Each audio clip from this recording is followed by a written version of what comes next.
When we send our service members into harm's way, we do so with a promise to care for them when they come home. We have to look at toxic exposure as a cost of war.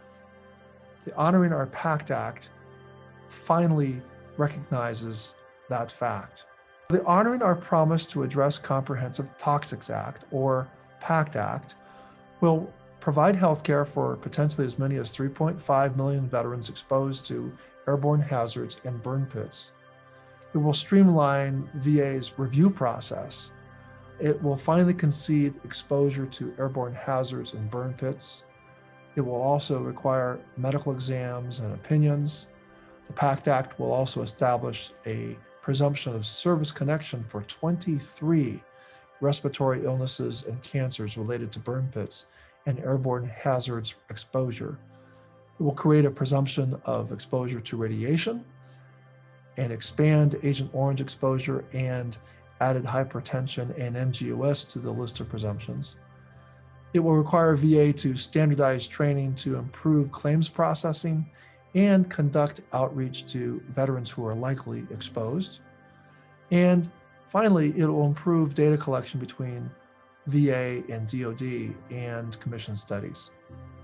With all of this, I believe that we will make a significant step toward addressing this generation's Agent Orange. We cannot put them through the paces of decades and decades of waiting, decades of not being even recognized as having been exposed to toxic substances like burn pits.